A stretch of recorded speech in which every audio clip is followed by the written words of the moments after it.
হাসিনার আমলে শিক্ষা আর চাকরি ক্ষেত্রে সে মুক্তিযোদ্ধা কোটা নামের একটা লোক দেখানোর ব্যাপার চালু রাখছিল। তো এটা চালু রাখছে যাতে সে তার নিজের দলের লোকজনকে বড় বড় পোস্টে রাখতে পারে, যেটা আমাদের মতো অনেক ট্যালেন্টেড মানুষের জন্য প্রচন্ড পরিমাণে আনফেয়ার। এই আনফেয়ারটার এগেনস্টেই আসলে আমরা কোটা আন্দোলনে নামছি। যদিও আমরা অ্যাপারেন্টলি আন্দোলন করতেছিলাম কোটার বিরুদ্ধে, কিন্তু এই আমাদের মনের মধ্যে ছিল এই যে হাসিনার 16টা বছর ধরে যে শাসন এবং তার শোষণ, এটার বিরুদ্ধে পুঞ্জীভূত ক্ষোভ। কোনোরকম কোনো নির্বাচন ছাড়াই উনি পরপর 3বার ক্ষমতায় ছিলেন। শত শত মানুষকে খুন করেছে, গুম করেছে, ব্যাংক লুট করেছে। তার বিরুদ্ধে একটা টু শব্দ করলেই সে দুনিয়া থেকে গায়েব করে দিবে। আর এই ক্ষোভটা তো আমাদের মনের মধ্যে সবসময় ছিল। এই ক্ষোভটাকে সাথে নিয়েই আমরা কোটা আন্দোলনের নামছিলাম।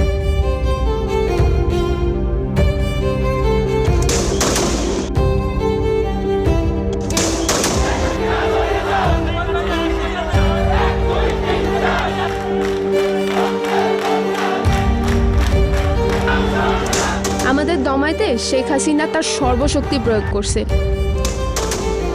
হাসিনার সরকার আন্দোলন প্রায় দমন করে ফেলে অবস্থা। প্রধানমন্ত্রী শেখ হাসিনা কোটা রাখবেন না কোটা রাখবেন না। মুক্তিযুদ্ধের বিরুদ্ধে এত ক্ষোভ কেন? তাহলে কি রাজাকারের নাতিপুতিরা পাবে? তখনই আমরা ছাত্রীরা আমরা রাস্তায় নামছি, বিভিন্ন হল এর গেট ভেঙে আমরা সবাই রাস্তায় নেমে আন্দোলন করছি। The whole paradigm shifted. আমরা আন্দোলনকে নতুন রাস্তা দেখাইছি। আমাদের রক্ত গরম হয়ে গেছে, আমাদের কান গরম হয়ে গেছে। আমাদেরকে যে রাজাকার ট্যাগ দিছিল না, আমরা ন্যারেটিভটাই চেঞ্জ করে দিছি। এই মহিলা কিভাবে বলে, সে দেশের প্রধানমন্ত্রী হয়ে এই কথা কি করে বলে, সে নিজেকে কি মনে করছে? সে ক্যাম্পাসে বিজিবি, পুলিশ, টোকাই, ছাত্রলীগ সব নামাইছে। এই যে 20 দিনের মধ্যে ব্রুটালি সে হাজারেরও বেশি ছাত্র জনতাকে তাদের তাজা প্রাণ খুন করেছে। এটা তো ম্যাস কিলিং, তাই না? ওই কলেজের একটা মেয়ের আমি ভিডিও দেখলাম যে মাথার এদিকটা দেখা যাচ্ছে ওকে কোলে করে নিয়ে যাওয়া হচ্ছে বা আঁকড়ে ধরে রাখা হয়েছে, এদিকটা কিছু একটা নাই, হলো, এদিকটা আঘাত আর ঝরঝর করে রক্ত পড়তেছে।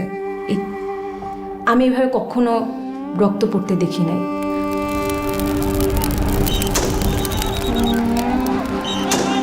এই যে ছোট ছোট বাচ্চাদের হত্যা করছে, হাজারো মায়ের বুক খালি করছে, এই দায় কে নিবে? নাইমাকে হারিয়ে নাইমার ছোট ভাই তাসপিয়া, বড় বোন, 2 ভাই বোনে অসুস্থ, মানে একদম পুরো অসুস্থ। খাটের উপরে হাত উপরে দিও না, পা নাড়াইও না, মানে মানসিক এতটাই অসুস্থ, আমরা হাত পা নাড়াইতে পারতাম না, বলে গুলি আসে।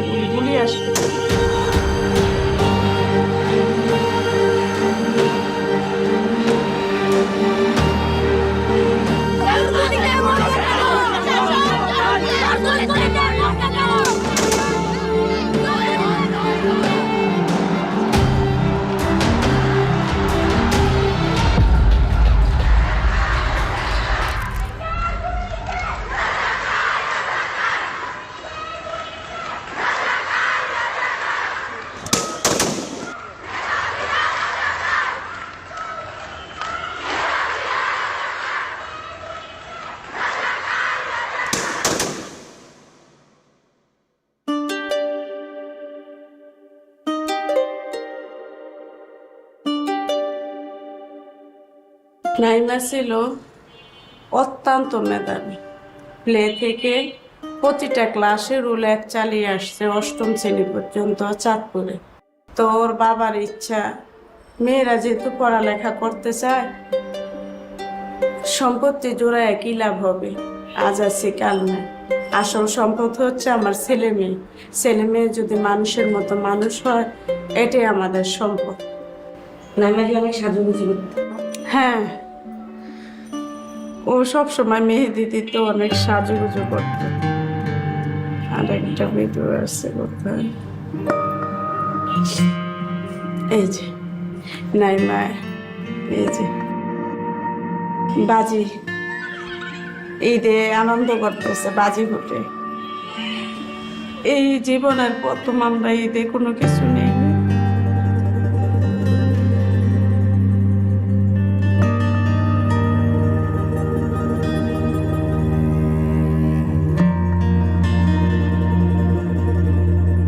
আমি সুস্মিতা মিম, আমি প্রিন্ট মেকিংয়ে মাস্টার্স ফার্স্ট পার্টে ঢাকা ইউনিভার্সিটিতে আছি।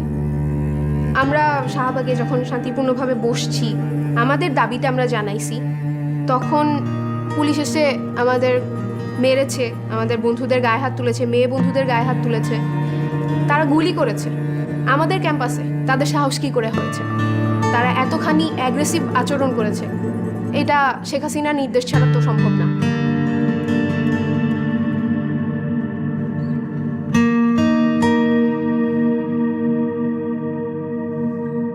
সেদিন আকাশটাও খুব মানে লাল ছিল। আপনাদের মনে পড়ে কিনা যে আমি ফেসবুকে এই যে রক্তমাখা যে ছবিগুলো ওগুলো আর ওই আকাশটার ছবি নিয়ে আমি একটা, যেহেতু আমি ভিজুয়াল আর্টিস্ট, আমি একটা কোলাজ বানালাম। আমি বের হতে চাচ্ছিলাম বাসাতে, কিন্তু পারতেছিলাম না। রাতে যেটা হলো, দেখলাম যে জাহাঙ্গীরনগরের আমার কিছু ফ্রেন্ডরা ওরা লাইভে ছিল, তখন ওদেরকে ঘেরাও করে ফেলে টিয়ার শেল মারা হয়।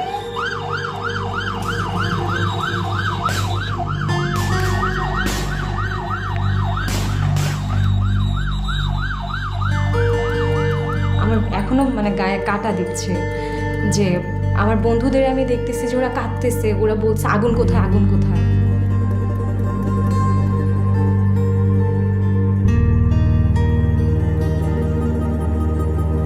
ঘরে বসে এই প্রতিবাদ করে যায় চিত্রাঙ্কনের মাধ্যমে, এই যে যা তার প্রতিবাদী চিত্র হিসাবে ভাইরাল হয় এই চিত্র। তারপরে নাইমায় বন্ধুদের সাথে কথা বলতো যে আমরা কিভাবে আন্দোলনে যাওয়া যায়, বন্ধুদেরকে উৎসাহিত করতো এই ব্যাপারে, তোরা তোদের কাছ থেকে কর, আশেপাশে যারা আছে আমরা এখানে করি। ওই সময় তো উত্তরার অবস্থা জানেন কি অবস্থা।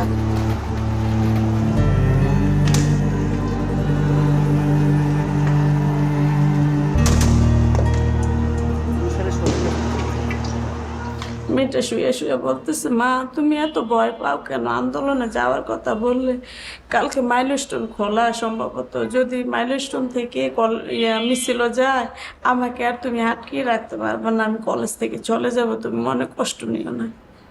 আর আমি যদি শহীদ হয়ে যাই তো তুমি আলহামদুলিল্লাহ বলবা।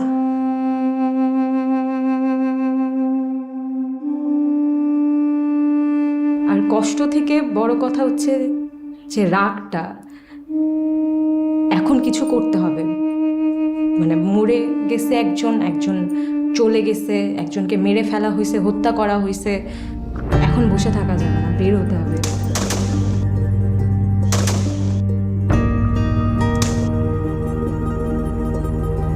আমি পাঠশালায় পড়ি। পাঠশালা ট্রিকের কিছু মানুষের সাথে, বন্ধু সহযোদ্ধাদের সাথে রাজু ভাস্কর্যে যাই। রাজু ভাস্কর্যে গিয়ে দেখলাম যে আওয়ামী লীগের মানুষজন জড়ো হচ্ছে, জগন্নাথ আওয়ামী লীগ, ঢাকার বাহির থেকে আরও আওয়ামী লীগ, বিভিন্ন ইউনিভার্সিটির আওয়ামী লীগ, ছাত্রলীগের ছেলেপেলেরা আসতেছে। ওদের হাতে একটা রডের মতো, ওইটা নিয়ে ওরা খুব প্রাউডলি হেলমেট পরে রাজু ভাস্কর্যের সামনে দাঁড়িয়ে সেলফি তুলতেছে।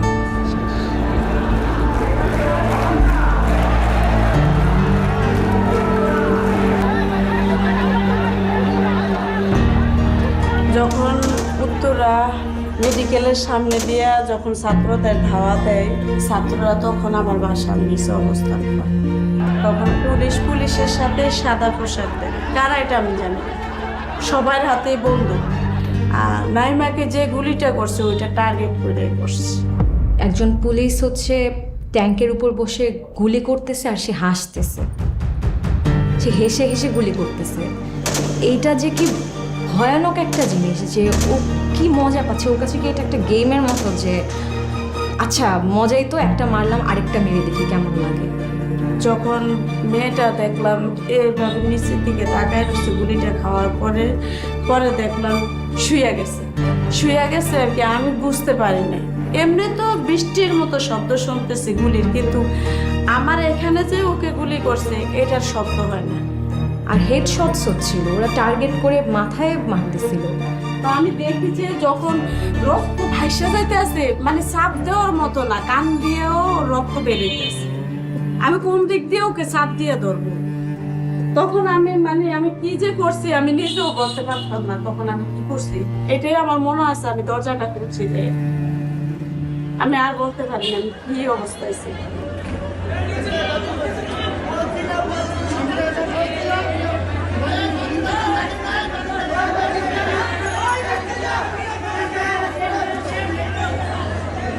Shit. কি হলো?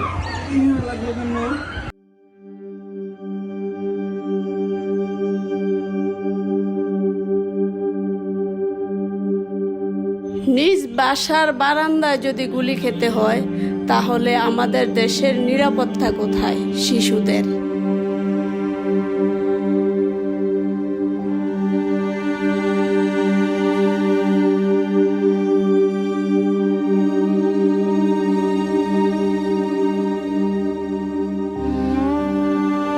আর আমার অবস্থা তো কি বলবো আমি, আমার অবস্থা আমিও নিজে সাইকোলজিস্ট রোগী, নিজেও দেখাই, বাচ্চাদেরও দেখাই।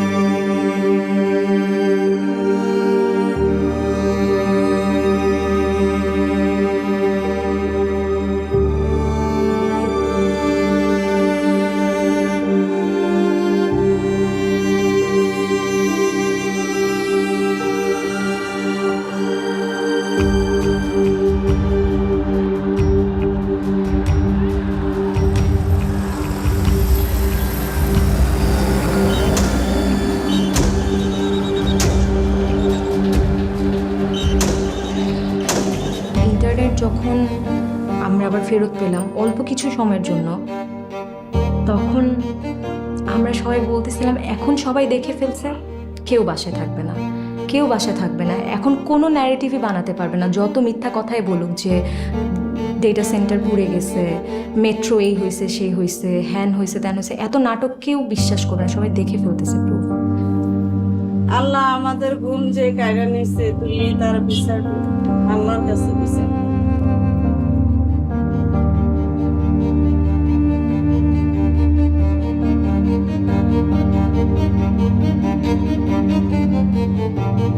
আমরা মেয়েরা করলাম, আমরা ছেলেগুলোকে ভেতরে রাখলাম, আমরা সামনে আগায় আসছি। আমরা সামনে আগায় আসছি এই কারণে যাতে ওরা অন্তত মনে করে সামনে মেয়েরা আছে, মেয়েদের দেখে অন্তত ওরা গায়ে হাত তুলতে বা গুলি করার ব্যাপারে বা যেটাই বলেন ভায়োলেন্ট হয়ে যাওয়ার ব্যাপারটায় তারা যেন একটু অন্তত দুইবার চিন্তা করতে পারে। তো আমরা এই স্ট্র্যাটেজিটুকু ফলো করছিলাম যাতে ওরা অন্তত, আমি যেন ওদের, আমার ছেলে বন্ধুগুলোকে সেভ করতে পারি।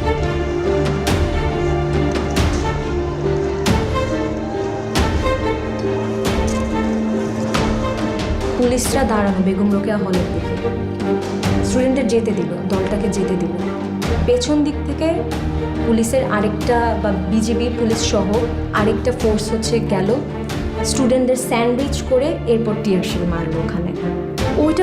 ওইটা আমার জন্য খুবই, আমার বুকে লাগছে জিনিসটা। তখন আমাদের দুজন নারী মানবাধিকার কর্মী আর আমাদের ফটোগ্রাফার একজন আপা, ওনারা তখন পুলিশদের বললেন যে আপনারা কতটা নির্লজ্জ হতে পারেন যে এমন নিরস্ত্র বাচ্চাদের গায়ে আপনারা হাত তুলতে পারতেন, পুলিশদেরকে বলতেছিল। এরপর পুলিশরা যেটা করলো, হাসা শুরু করলো, হা এভাবে বলে। এরপর ওনারা আমাদের ভিডিও করা শুরু করছে। এরপর আমরা বললাম যে ছবি তুলবেন, ভিডিও করবেন, আরও কাছে আসেন। একটা ভয় থাকার কথা যে আমাদের ছবি তুলে নিয়ে যাচ্ছে, আমাদেরকে পরে ধরে নিয়ে যেতে পারে, বাসা থেকে নিয়ে যেতে পারে, কারণ আপারা তো নোন ফেস, আমি হয়তো এতটা নোন ফেস না হতে পারি, কিন্তু ওনাদের বুক ভর্তি সাহস, ওনারা এসব তোয়াক্কাই করেনি।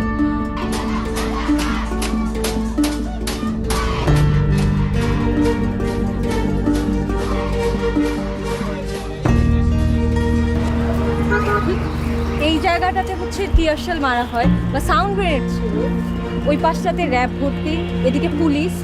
স্টুডেন্টরা তখন হচ্ছে কলা ভবনের দিকে শেল্টার নিচ্ছিল। স্টুডেন্টরা যখন আবার ফেরত আসার চেষ্টা করে ওদের উপর আবার হামলা করা হয়। এখানে যে টিয়ারশেলটা পড়ে বা সাউন্ড গ্রেনেডটা পড়ে, ওটা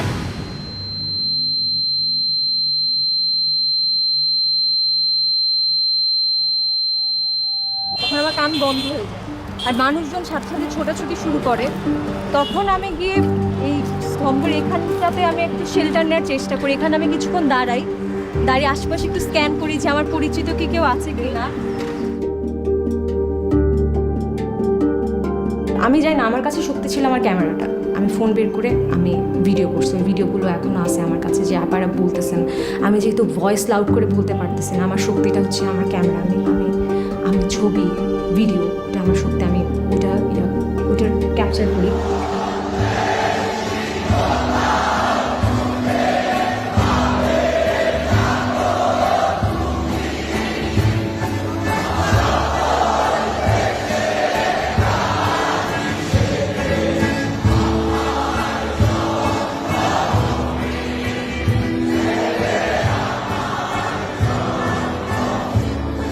আপনাদের মনে আছে কিনা জানি না, উত্তরা বিএনএস সেন্টারে একটা মেয়ের ছবি এত ভাইরাল হয়েছিল, ওই যে বৃষ্টির মধ্যে হাত উঁচায়ে আন্দোলন করতেছে। এটা আমাকে প্রচণ্ড ইন্সপায়ার করছিল।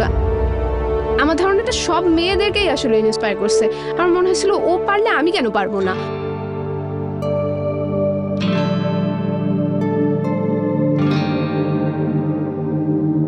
5 তারিখ সকালবেলা মানে ভোরবেলা উঠে আমি আমার বিছানাকে এমনভাবে গুছালাম যে দেখে মনে হয় যে আমি ঘুমাচ্ছি। এভাবে আমি বের হয়ে চলে আসছি।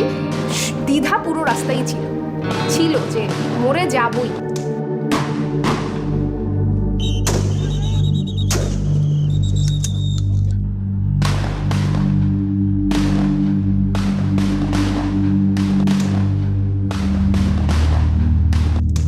আবার একই সাথে এটাও ভেবে খুব ভাল লাগতেছিল, একটা ট্যাঙ্ক দেখতেছি কন্টিনিউয়াসলি, যেখানে সেখানে আর্মি দাঁড়াচ্ছে, সব ভেহিকেলগুলোকে আটকাচ্ছে ওরা। কিন্তু একই সাথে এই জিনিসটা ফিল হচ্ছে যে কিছু তো একটা বেটার আমি করতে যাচ্ছি, যেখানেই যাচ্ছি আমি বেটার কিছু একটা করতে যাচ্ছি। মজার কথা হচ্ছে, আপারা বলতেছিলেন যে বেশি দিন কিন্তু এই সরকার টিকবে না, আপনারা কিন্তু ঘুলটে যাবে, টেবিল উইল গেট টার্ন, আপনারা শিক্ষা পাবেন, বেশি দিন পারবেন না, আপনাদের ইউজ করা হচ্ছে। 5 তারিখে আমার সবার প্রথম এই ভিডিওটার কথাই মনে পড়ে যে হ্যাঁ আপারা বলছিলেন, তখন গুজবাম্পস দেয় আমার সারা শরীরে।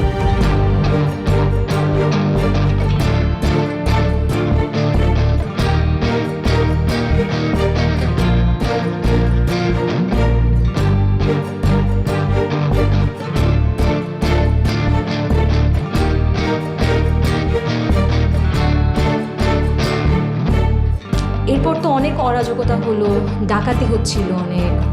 আমরা ওই সময় একটা টার্ম ইউজ করতেছিলাম যে লাইলাতুল গুজব। মাইনরিটির উপর হামলা হচ্ছিল, সেটা পাহাড়ে হোক, মরাল পুলিশিং হচ্ছিল।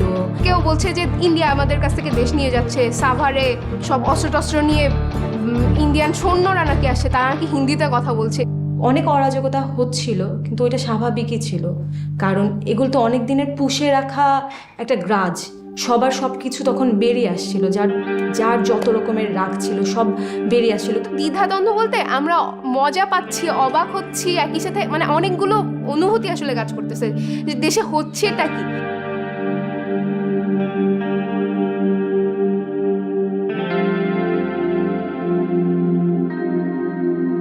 এই বিপ্লব কিন্তু কারো একার না, সবারই বিপ্লব। এই জন্য সবাই চাচ্ছে নিজের ভাগটা নিয়ে নিতে, যেটা অবশ্যই ভ্যালিড। সবাই নিজের যে অধিকার সেগুলোর জন্য রাস্তায় দাঁড়াচ্ছিল। সেখানে নতুন সরকার কি করবে?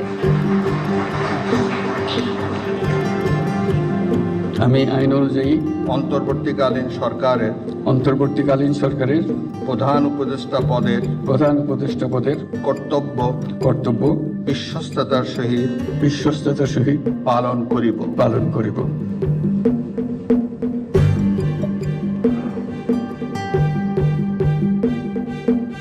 5 আগস্টের পরে একটা জিনিস খেয়াল করলাম, আমরা মেয়েরা আরো বেশি পলিটিক্যালি ইন্টেলিজেন্ট হয়ে গেছি। আমরা আরো জানার চেষ্টা করছি, পড়ার চেষ্টা করছি, তর্ক করতেছি, প্রশ্ন করতেছি। যেহেতু আমরা নিজেদের নিয়ে সচেতন হয়ে গেছি, আমাদের আর থামায় রাখার কিছু নাই। আমি যেখানে আপনাকে বললাম যে আমি অনেক রেগে গেলেও ভয়েস লাউড করতে পারতাম না, সেখানে আমি ভয়েস লাউড করা শিখে গেছি। পাখি যখন একবার খাঁচা ভেঙে উড়ে যাওয়ার কৌশলটা শিখে যায়, তখন তাকে আর খাঁচায় বন্দি করা যায় না। এই যে জুলাই আন্দোলন, এই যে নতুন স্বাধীনতা আমরা আমাদের ছোট ছোট ভাই বোনের রক্তের বিনিময়ে পাইছি, এটা আমরা কোনোভাবেই বেহাত হতে দিব না।